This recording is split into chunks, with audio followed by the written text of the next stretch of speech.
YouTube, deepfake et propagande, le retour du storytelling comme outil de guerre culturelle. Bonjour à tous, ici Tazio pour Culture Internet. Aujourd'hui, on va se demander si le plus dangereux, ce n'était pas le mensonge, mais plutôt ce qui fait du bien à entendre. Depuis plusieurs semaines, une nouvelle forme de fiction a envahi YouTube. Des vidéos à l'apparence banale, racontées d'une voix calme et posée, parfois même un peu touchante. On y découvre des scènes du quotidien. Un homme âgé se fait humilier dans un café avant d'être sauvé par Barron Trump, le fils de Donald Trump. Ou alors, cette vidéo où une juge tente de forcer une femme à enlever sa croix chrétienne jusqu'à ce qu'un avocat surgisse et lui cloue le bec. Mais il y a un petit hic, ici, tout est absolument faux.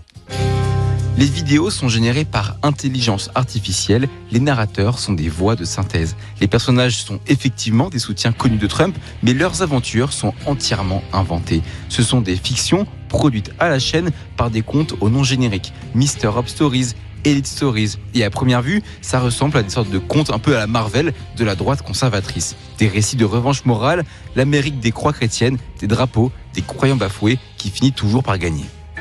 Le plus étonnant, c'est que tout ça, ça marche. L'un de ces comptes, Elite Stories, a atteint 31 millions de vues en quelques mois selon le média Mother Jones, d'où provient d'ailleurs cette enquête. Par exemple, une vidéo sur Barron Trump qui adopte un chien a dépassé le million de vues. Et ça ne s'arrête pas là. Ces comptes publient plusieurs vidéos par jour. Parfois, les mêmes histoires sont recyclées d'un compte à l'autre. Et malgré les disclaimers, tout ceci est fictif, planqué en petit au début des vidéos, une bonne partie des spectateurs croient que c'est réel. Les commentaires sont remplis de « Dieu bénisse Barron » et c'est profondément inquiétant.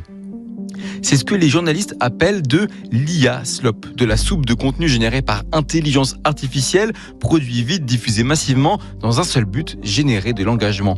Pas besoin d'une grosse équipe, pas besoin d'aller tourner dehors, juste une IA pour le texte, une IA pour les images, une voix de synthèse. Et hop, le tour est joué, juste assez de contenu pour être monétisé et encaissé. Alors, pourquoi est-ce que ça fonctionne aussi bien ? Parce que ça joue avec les émotions, parce que ça flatte un public très précis, et parce que sur Internet, il suffit parfois d'un rien pour déclencher un torrent de réactions. Ce sont des vidéos qui veulent rassurer, raconter que les soi-disant gentils gagnent, que l'Amérique chrétienne tient bon, qu'il y a encore des héros aux USA et qu'ils sont au gouvernement. Mais ce qui aurait pu rester de l'ordre du divertissement léger et un peu bizarre prend une tournure plus inquiétante. Car derrière cette mécanique virale, d'autres acteurs ont vu une opportunité. Des groupes de propagande notamment, des campagnes coordonnées, comme celle de Storm 1516, un groupe russe découvert par les chercheurs de l'université de Clemson. Storm 1516 est un descendant direct de l'Internet Research Agency. Ils produisent des vidéos dans plusieurs langues et se font passer sur les réseaux pour des journalistes indépendants ou des témoins lambda du quotidien. Ils utilisent des comédiens, des images volées et même des IA. Et ils inventent des histoires choquantes, calibrées pour diviser, manipuler et enflammer la toile. Par exemple, ils ont diffusé une vidéo où Kamala Harris aurait paralysé une adolescente dans un accident de voiture survenu en 2011. L'histoire est bien évidemment entièrement fausse. La chaîne de télé citée dans la vidéo n'existe pas. La radiographie utilisée pour illustrer vient d'un manuel médical et les images du crash ont été prises à Guam en 2018. Les preuves sont toutes truquées quoi. Mais ça suffit. Le hashtag dédié à cette fausse histoire a été vu des millions de fois, partagé par des élus et commenté par des influenceurs de droite. Ces campagnes fonctionnent grâce à l'opacité des plateformes, grâce à notre propension à croire ce qu'on a envie de croire et à la vitesse à laquelle ces contenus se propagent.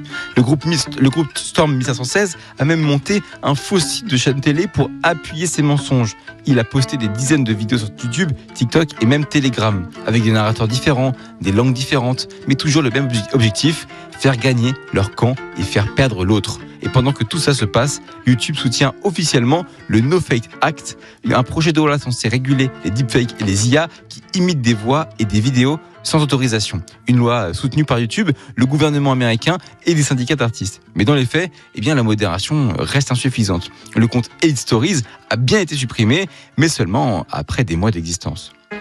Ce qui se joue ici, ce n'est pas seulement une histoire de Trumpistes contre les autres. Ce n'est même plus une question d'opinion. C'est une mutation d'information, une hybridation toxique entre le storytelling algorithmique et la fabrique politique. Des fictions qui prennent l'allure de vérité, des mensonges générés à la chaîne.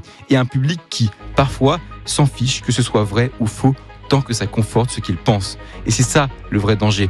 Pas l'IA en soi, pas même la désinformation brute, mais cette zone grise, ce territoire flou entre le conte et la conviction, où chacun consomme l'histoire qui lui fait du bien, où la vérité devient accessoire.